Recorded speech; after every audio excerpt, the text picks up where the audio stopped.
Welcome to DCF Investigations. The morning of January 15th, 1947, broke cold and gray over the sprawling expanse of Los Angeles. It was a city of stark contrasts, a place where the blinding lights of Hollywood premieres cast long, impenetrable shadows over the desperate souls who flocked there looking for reinvention.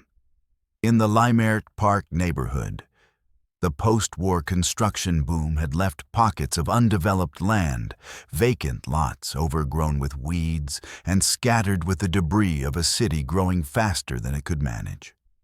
On the west side of South Norton Avenue, between Coliseum Street and West 39th Street, one such lot sat quiet and damp in the morning mist. At approximately 10 in the morning, a local resident named Betty Bersinger was walking with her 3-year-old daughter. She was heading to a shoe repair shop, pushing the child in a stroller, navigating the sidewalk that ran parallel to the weeds. As she glanced into the vacant lot, her eyes caught something pale lying in the grass. At first glance, her mind refused to process what she was seeing. The object was so white, so drained of color, and severed in such a grotesque fashion that she assumed someone had dumped a broken store mannequin in the field. It was only when she stopped and looked closer that the horrifying reality set in. It was not plaster or plastic. It was human flesh. Betty Bersinger grabbed her daughter, shielding the child's eyes, and ran to a nearby house to call the police. What she had discovered would become the epicenter of the most famous, most sensationalized, and most enduring unsolved murder case in California history. It was the body of 22-year-old Elizabeth Short, a woman who would soon be known to the world by a name that evoked noir glamour and tragic mystery, the Black Dahlia. But before we unravel the labyrinth of suspects, the botched police work, and the dark underbelly of 1947 Los Angeles, we must first understand the victim. To understand the death of Elizabeth Short, we must understand her life, a life that was in many ways a tragic precursor to her violent end.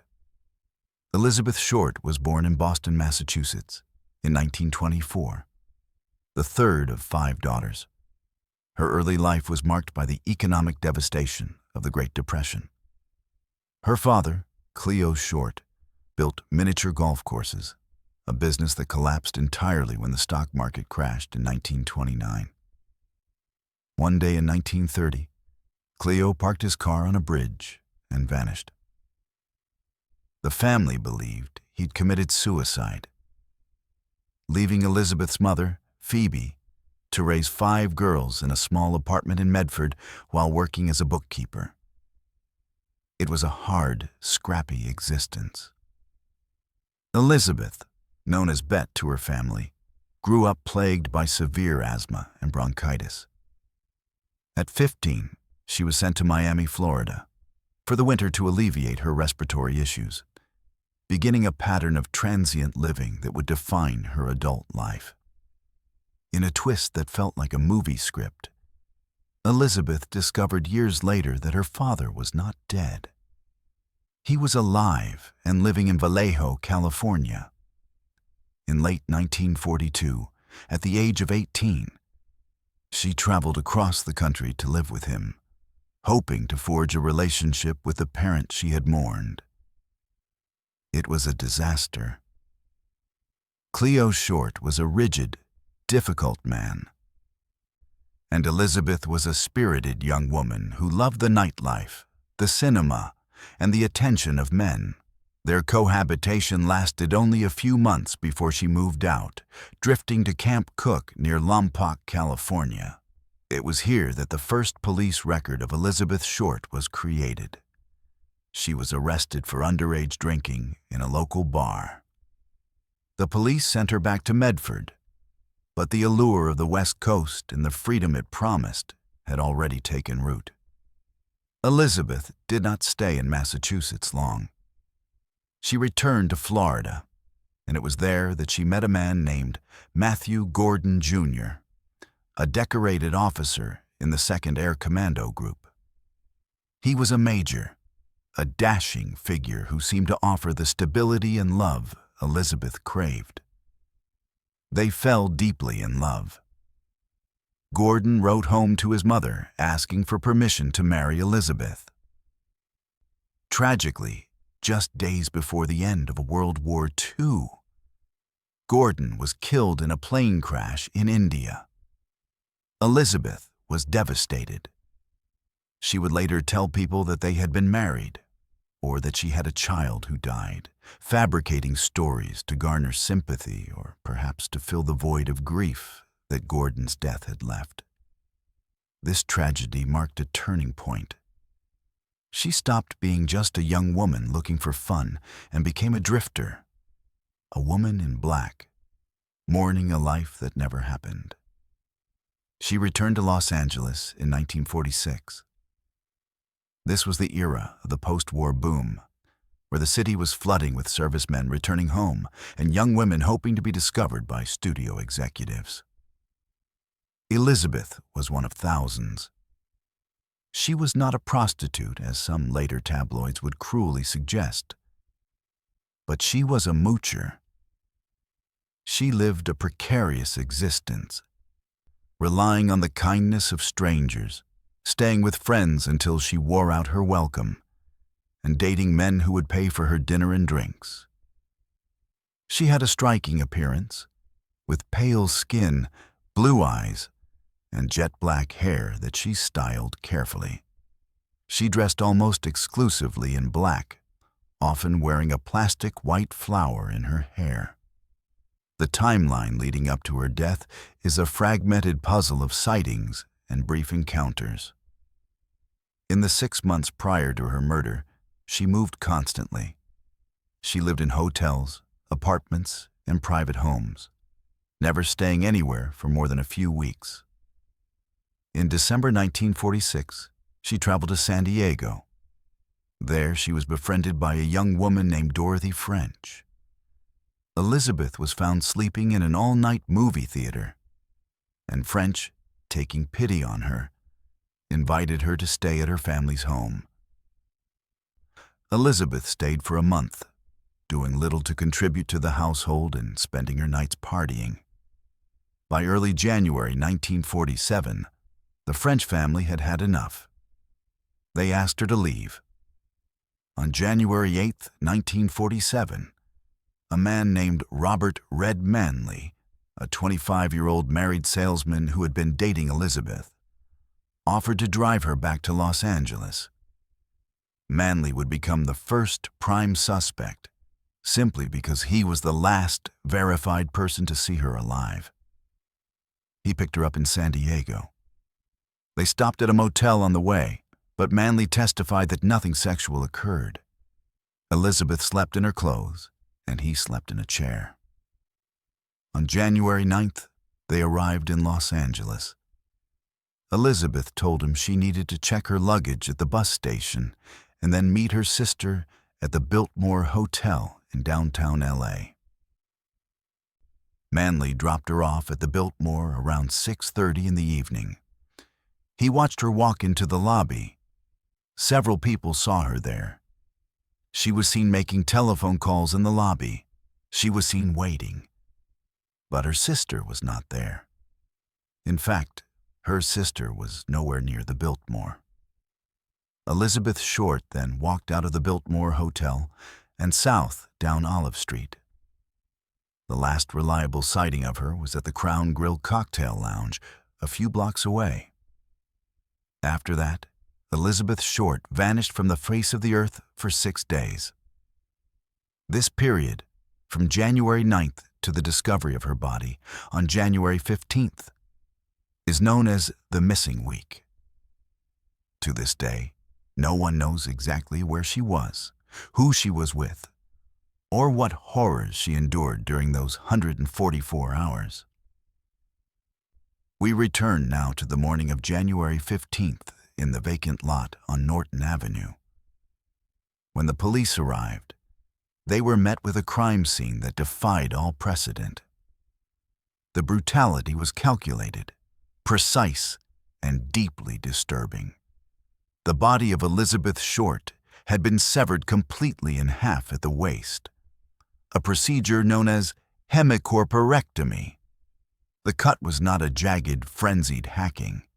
It was clean, passing through the intervertebral disc between the second and third lumbar vertebrae. This detail immediately suggested to investigators that the killer had anatomical knowledge or butchery skills. The body had been drained of blood. There was almost no blood at the crime scene, indicating that she had been murdered and dismembered elsewhere, then transported to the lot. Her body had been scrubbed clean with gasoline or a similar solvent, removing forensic evidence. She was posed. Her arms were raised over her head, her elbows bent at right angles. Her legs were spread wide. But the most chilling mutilation was to her face. The killer had used a sharp implement to slash the corners of her mouth upward toward her ears, creating a grotesque, permanent grin known as a Glasgow smile. She had suffered blows to the head and bound marks on her ankles and wrists, suggesting she had been restrained for some time before her death. The autopsy, conducted by Dr. Frederick Newbar, revealed further atrocities. She had been forced to eat feces. There were lacerations and bruising consistent with prolonged torture.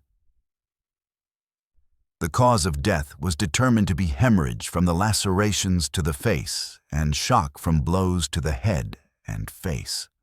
Despite the gruesome nature of the crime, the autopsy ruled out sexual assault prior to death. Although the degradation of the body was inherently sexual in its sadism.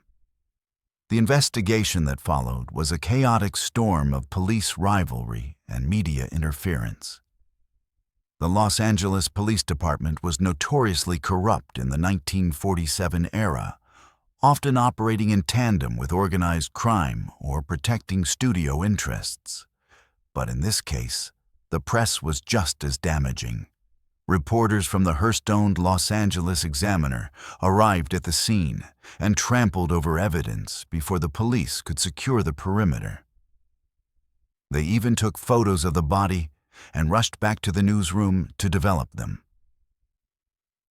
In a move that displays the sheer ruthlessness of the era's journalism, reporters from the Examiner tracked down Elizabeth's mother, Phoebe Short, in Massachusetts. They called her and told her that her daughter had won a beauty contest. They pumped the elated mother for personal details, background information, and photographs. Only after they had extracted everything they needed did they tell her the truth. Her daughter had not won a contest. She had been brutally murdered and mutilated. The betrayal devastated Phoebe Short and set the tone for the media circus that would surround the case. The newspapers dubbed the case the Black Dahlia, a moniker likely derived from the 1946 film noir. The Blue Dahlia, and Elizabeth's penchant for sheer black clothing. The name stuck, turning a tragic victim into a mythical character. The press coverage was relentless, often printing wild speculation as fact. They claimed she was pregnant, which the autopsy disproved. They claimed she was a lesbian, a nymphomaniac, a prostitute. Every salacious rumor sold more papers, and the true human being, Elizabeth Short, was lost in the ink. The LAPD launched a massive manhunt. Over the course of the investigation, they interviewed thousands of people and considered over 150 suspects. But the nature of the crime attracted the mentally unstable. Within weeks, the police were inundated with false confessions. Men, and even a few women, walked into stations claiming to be the killer, seeking notoriety or punishment for unrelated guilts. Each confession had to be investigated and ruled out, wasting precious time and resources. Among the hundreds of suspects, a few names rose to the top of the list, and they remain the subject of intense debate among criminologists and amateur sleuths today. The first was Robert "Red" Manley. As the last person to see her, he was grilled extensively. He was subjected to lie detector tests and questioned under the influence of truth serum. However, Manley had a solid alibi for the time of the murder, and his demeanor was that of a man genuinely baffled and cleared of wrongdoing. He was released, but the stress of the investigation haunted him for the rest of his life. Then there was Mark Hansen. Hansen was a wealthy, well-connected figure in the LA nightlife scene.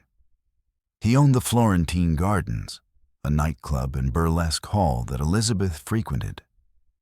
Elizabeth had stayed at Hansen's home for a brief period in late 1946. Investigators found an address book belonging to Hansen among Elizabeth's meager possessions, which had been mailed to the Examiner by a person claiming to be the killer. The address book had pages ripped out. Hansen made contradictory statements and seemed to have an unhealthy obsession with Elizabeth, who had rejected his sexual advances. He had the means and the location, but no physical evidence ever directly tied him to the murder, and he was never charged. A more sinister suspect was Leslie Dillon. Dillon was a bellhop and an aspiring writer who had contacted the police psychiatrist, Dr. J. Paul DeRiver, with theories about the murder. Dillon knew details about the crime that had not been released to the public. He had formerly worked as a mortician's assistant, which explained the surgical skill used to bisect the body. He was also an associate of Mark Hansen. The police grew suspicious that Dillon was testing them or perhaps acting as an accomplice. He was detained and interrogated aggressively. But a major blunder by the LAPD occurred when it was revealed that the lead investigator on the Dillon angle was corrupt and had been feeding information to the suspect. The case against Dillon fell apart due to procedural misconduct, though many modern profilers believe he was either the killer or intimately involved. However, the most compelling and terrifying suspect in the Black Dahlia case is Dr. George Hodel. Hodel was a brilliant but deeply disturbed physician with a genius-level IQ. He was a prodigy who played piano, grew up in wealth, and ran a clinic in Los Angeles specializing in venereal diseases. His social circle included surrealist artist Man Ray and film director John Huston. Hodel was a dark figure in Hollywood. In 1949, 2 years after the murder, he was tried for incest accusations made by his own teenage daughter, Tamar. Although he was acquitted after his lawyer discredited Tamar in court, the trial exposed the depravity of the Hodel household. After the incest trial, the LAPD bugged Hodel's home, suspecting him of the Black Dahlia murder and the murder of his secretary. The transcripts of these wiretaps are chilling. In one recording, Hodel is heard saying to an unknown visitor, "Supposin' I did kill the Black Dahlia. They couldn't prove it now. They can't talk to my secretary because she's dead." The evidence against George Hodel is substantial. He had the surgical skill required to perform the hemicorporectomy. The cut was made in a way that preserved the body for transport, a technique a doctor would know. The pose of the body mirrored the surrealist art of his friend Man Ray, specifically a piece titled The Minotaur and another called Lovers, leading to the theory that the murder was a twisted art project. Furthermore, Witnesses claimed to have seen Elizabeth Short with Hodel in the weeks leading up to her death. Hodel fled the country in 1950, moving to the Philippines just as the heat from the investigation was intensifying. He lived there for decades, reinventing himself as a market researcher. He died a free man in 1999. It was not until after his death that his son, Steve Hodel, a retired LAPD homicide detective, began looking into his father's past. Steve Hodel found a photo album in his father's belongings containing a picture of a woman who looked strikingly like Elizabeth Short. This launched Steve on a 20-year journey to prove his father was the Black Dahlia killer. He uncovered receipts for concrete sacks purchased days before the murder, suggesting a burial site was prepared. He found evidence of a secret room in the Hodel residence. While the DA at the time of the bugging had stated there was enough evidence to indict Hodel, the files had been suppressed, likely due to Hodel's possession of incriminating information regarding high-ranking police officials and politicians who visited his clinic for discreet treatments. Let us dig deeper into the forensic psychology of the killer. Whoever killed Elizabeth Short did not just want to end her life. They wanted to make a statement. The public display of the body was an act of exhibitionism. The killer wanted the work to be seen. The washing of the body suggests a strange form of care, or perhaps a compulsive need for cleanliness, contrasting with the horrific violence. The bisection suggests a desire to reduce the woman to an object, to possess her completely by taking her apart. The Glasgow smile is a mark of humiliation, stripping the victim of her identity and beauty.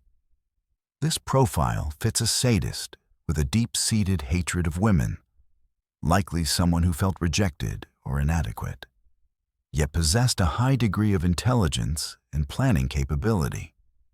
Throughout late January and February of 1947, the killer taunted the police and the press.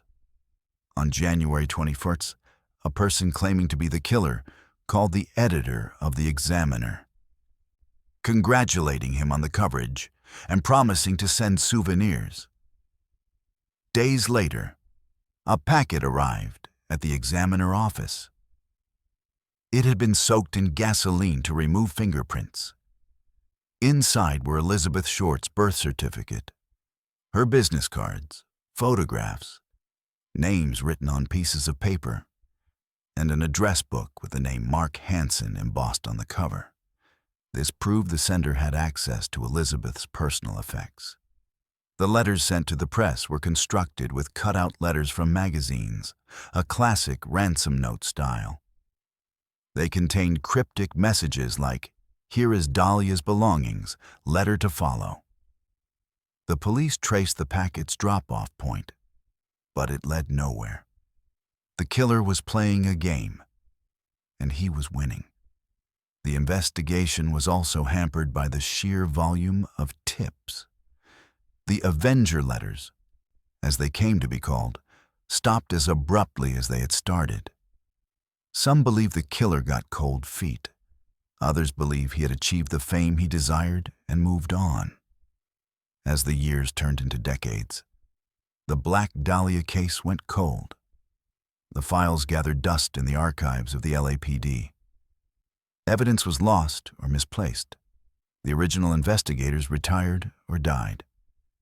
But the cultural fascination never waned. Books, movies, and documentaries kept the mystery alive. The case became a symbol of the dark side of the American dream, a cautionary tale about the perils of Hollywood. In the 1990s and 2000s, new forensic technologies were applied to the remaining evidence.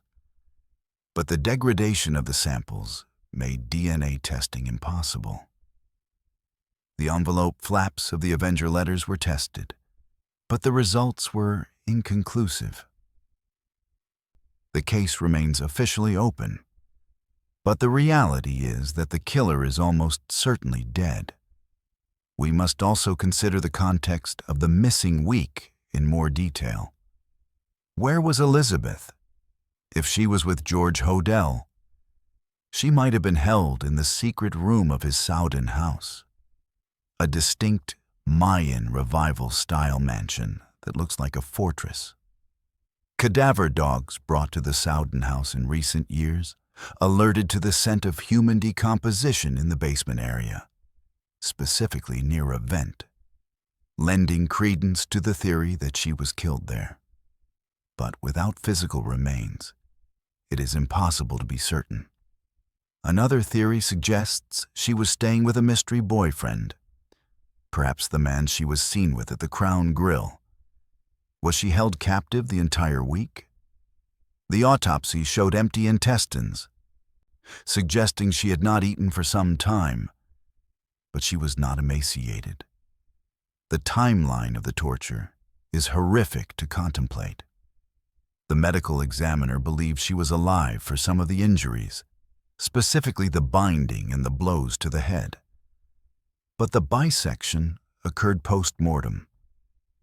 The precise time of death was estimated to be within 24 hours of the discovery, meaning she was alive for at least 5 days of her missing week. The tragedy of Elizabeth Short is often overshadowed by the gore of her death. We must remember her not as a prop in a noir mystery, but as a young woman who loved movies, who wrote letters to her mother, who mourned a fiancé lost to war, and who came to California with the same hopes and dreams as millions of others. She was chewed up by a city that preyed on the vulnerable. Her murder exposed the rot beneath the glitter of Los Angeles. It revealed the incompetence and corruption of a police force that was more interested in protecting its image than solving crimes.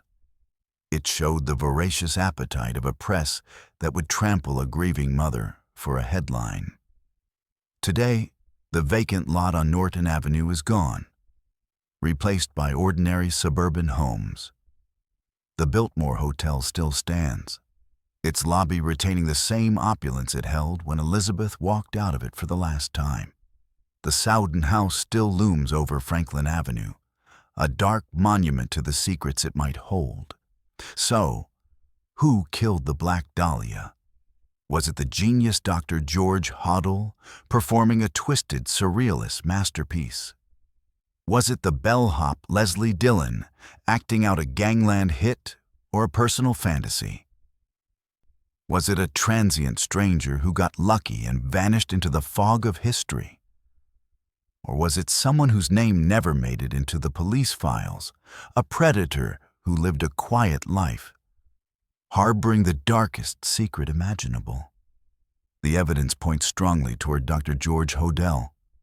Yet without a confession or DNA, the case sits in legal purgatory.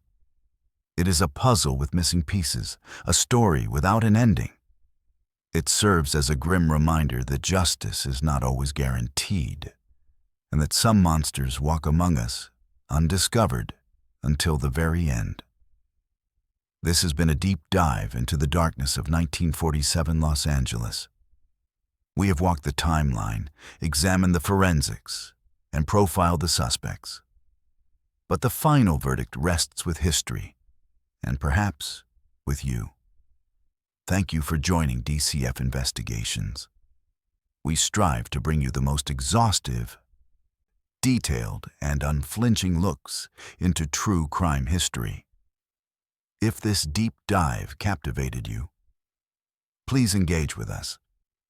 We want to hear your thoughts, based on the evidence presented, specifically regarding the surgical precision and the wiretap transcripts.